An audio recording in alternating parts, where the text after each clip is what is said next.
अस्सलामुअलैकुम ආයුබෝවන් අද මම ආවේ හොඳම වීඩියෝ එකක් ගම්පලේ වීඩියෝ එකක් පෙන්වන්න තමයි කවුරුත් මේක සම්පූර්ණයෙන් බලන්න මේ වටිනා වීඩියෝ එකක් මේ ඉන්නේ අපේ හලීම් අයියා ඔයාගේ නම කොහොමද අෂ්රෆ් අයියා මේ ඉන්නේ අම්හර් හරිද මේගොල්ලන්ගෙන් අහලා බලමු මේ කියන්නේ මේගොල්ලන් සෙට් එකම මේගොල්ලන් මෙතන වැඩ ඒ කියන්නේ මේ මිනිස්සු බේර ගන්න එක ඒගොල්ලන්ගේ කාර්යභාරය හරියට මිස්ටර් කරලා එතකොට ඒ අත්දැකීම මේගොල්ලන්ගෙන් අහලා බලමු මේ කියන්නකෝ අපි ඇවිල්ලා ඉස්සරෝම 7ට විතර ඇති අපි ගිහිල්ලා බලනකොට ෆාතිමා ගාඩන් එකේ ෆස්ට් ෆ්ලෝර් ගෙවල් වල ෆස්ට් ෆ්ලෝර් එකේ හේමම යට වෙලා දැන් මිනිස්සු කෑ ගහනවා එතකොට මල්ලි කට්ටිය ඇදගෙන හිටියා එතකොට මල්ලිට විතර බෑනේ ඔය කට්ටිය ලයිට් කනවා අරේ මේ ඔක්කොම තියෙනවා එතකොට ලයිට් එක ඕෆ් වෙලාත් නැහැ ඔය කරන්ට් එකේ යනවා චුරු චුරු ගහලා ඒත් අපි ගිහිල්ලා මිනිස්සුන් බේර ගන්න ගිහිල්ලා අයම් ඇද්දා 200ක් විතර ඇද්දා අපි ගිහිල්ලා ඇද්දා එතන 200ක් ගණන් ගන්න බෑ ඇදලා ඔක්කොම ගොඩ ගත්තා අරගෙන යනකොට මේ කවුමිනානා කියලා මෙතන අර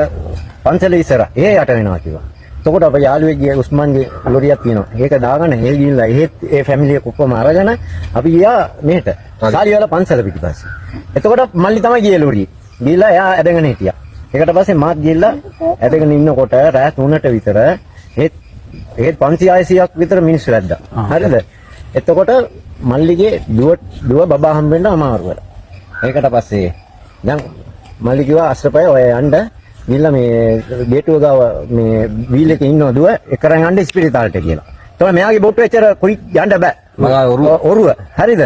එතකොට මම ගියා විදුලි වේගෙන් ගියා ටස් ගාලා ගිහිල්ලා මෙයාවයි මේ දුවවයි මෙයාවයි දාගෙන ස්පිරිතාලට ඇරියා බෝට්ටුවෙන්න. එතකොට ලොරියක් සෙට් කරගෙන සෙඩ් එක ගාව ගිහිල්ලා නවත්තලා තව ලොරියකින් බෝට්ටුව පටවගෙන ගිහිල්ලා මේ බස් ස්ටෑන්ඩ් එකේ එතනින් එහාට ස්පිරිතාලට වෙනකන් වතුර. ඒකට පස්සේ එතනින් බෝට්ටුවේ ට්‍රැවල් කරලා කොහොම හරි මොන හරි මැච් එකක් ගහලා ස්පිරිතාලට බාර දුන්නා. බාර දීලා එනකොට අපේ කියාස් කියලා ඒ මන්ත්‍රීතුමා එයා කිව්වා අස්රපය මෙහෙම තමයි කේස් එකක් ඔක්කොම යට වෙලා ඉන්නවා ලියෝනස් එක පිටිපස්සේ අපිට උදව්වක් කරන්න කොහොම හරි මිනිස්සු ගන්න උදව්වක් කරන්න කියලා. එතකොට මං ඇහුවා මට ටී එකයි බිස්කට් පැකට් එකක් අරන් දෙනවද මං ඕන දෙයක් කරන්නම්. ඇයි මට බෑ ඊ රෑ ඉඳලා බෑ ඔක. මාන්සිලා. ඒකට පස්සේ මම ගිහිල්ලා ඊට පස්සේ අර කැන්ටින් අරන් දුන්නා. මම මේ ටී එකයි බිස්කට් එකයි කාලා ගිහිල්ලා කට්ටිය 8 දෙනෙක් ගත්තා අර ෆයිරුස්ලා. උන්ගේ තව සෙට් එකක් හිටියා. එතකොට මට බෑ මේ ඔක්කොම හිරි වැටිලා ගල් ගැහිලා. එතකොට මම ආයෙත් යන් රිස්කි ටීම් එකක් හරි ඇවිල්ලා ගයි කියලා මම ආයෙත් ස්ටේෂන් එකට ආවා බෝට්ටු ඔරුවෙන්න. එනකොට අර චාමර මල්ලි අස්රපයියා මෙහෙම තමයි අපි කට්ටියක් දිලිනවා මේ බෝට්ටු පොඩ්ඩක් දෙන්න පුළුවන්ද කියලා ඇහුවා. මම කිව්වා බෝට්ටු විතරක් දෙන්න බෑ ඔයාලට පදින්නත් බෑනේ. මේ පුතත් ඉන්නවා කියලා පුතවත් දාලා තමයි අම්මාව. එයාව දාලා තමයි ඒගොල්ලෝ මැච් එකක් ගාව සෑහෙන්න මැච් එකක්. එතකොට කීයට විතරද අම්මා 6:00 විතර ඇති. උදේ. එතකොට පාන්දර 6:00 පස්සේ අම්හර් තමයි අපේ චාමරයියත් එක්ක සපෝට් එකක් දීලා චාමරයි සපෝට් එකක් දීලා තියෙනවා. එතකොට අම්හර් තමයි බෝට්ටු ඔරුව පැදලා තියෙන්නේ. එතකොට අම්හර් සාමාන්‍යයෙන් එතන පෙර කොලණිය යඩි තිතියා. ඉන්නල්ල. ඔව් 1000ට වැඩිය මේ අම්හරුත් බේරලා දීලා තියෙනවා. එතකොට මේගොල්ලන්ට මේ එච්චර මේ විපතපත් වෙන වෙලාවේ මේ එක බෝට්ටුවෙන් තමයි මේ හැම ජීවිතේම බේරගෙන තියෙන්නේ. 5 දිනේ තමයි දාලා ඇත්තේ. මේක 4-5 දිනක් දාලා බොහොම අමාරුවෙන් මේක ඇදලා තියෙනවා. හැබැයි දැන් බෝට්ටුව මේක කැඩිලා තියෙන්නේ. සාමාන්‍ය මේ බෝට්ටුවක් කියලා මේගොල්ලන් කියනවා ලක්ෂ 6ක් විතර එයි කියලා.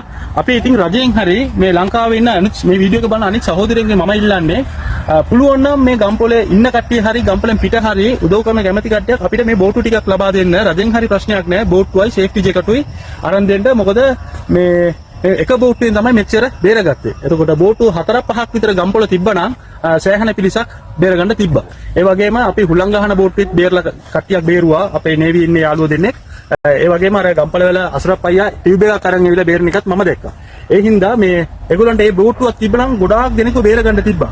ඒක හින්දා මම රජෙන් හැමෝගෙම ඉල්ලනවා පුළුවන් නම් මේගොල්ලන්ට බෝට්ටුවක් ලබා දෙන්න කියලා ඉතාමත් ආදරෙන් ඉල්ලනවා. අස්සලාමු අලයිකුම්. ආයිබෝවන්. thank you.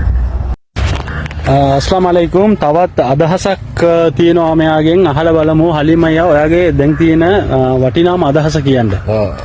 ඉන්ෂාල්ලා අපි ප්ලෑන් කරගෙන ඉන්නේ මායි අයියයි තව 4-5 දෙනෙකුයි මේ වගේ බෝට්ටු දෙකක් තුනක් තියාගෙන මේ නුවර දිස්ත්‍රික්කයේ කොහේ හරි ආපදාවක් මේ කියන්නේ ගංගොතරෙන් ආපදාවක් වුණොත් එතෙන්ට ගිහිල්ලා අපි මිනිස්සුව බේරගන්න විධිමත් ක්‍රමයක් තමයි මේ අපි හොයාගෙන ඉන්නේ ඉන්ෂාල්ලා කවුරු හරි යට වුණොත් ගන්න ඉන්ෂාල්ලා ඒකට තව කට්ටිය අපිට උදව් කරනවා කියලා තියෙනවා ඉන්ෂාල්ලා ඒ දේ කරන්න තමයි අපි මේ ප්ලෑන් කරගෙන ඉන්නේ මේ දේ කරනවා අනිවාර්යයෙන් ඒ වෙනුවෙන් තමයි අපිට අපි බෝට්ටුත් ඉල්ලලා තියෙන්නේ මම මේකත් එක්කම දාන්නම් වීඩියෝ එක මේගොල්ලන් බෝට්ටු පදින හැටිත් මම දාන්නම් அந்த வருஷத்துல வேற மாதிரியே இல்லையா கொண்டாந்தான் வீட்டுல இன்னொன்னு கொண்டாந்து தாட்டினேன் நான் வரும்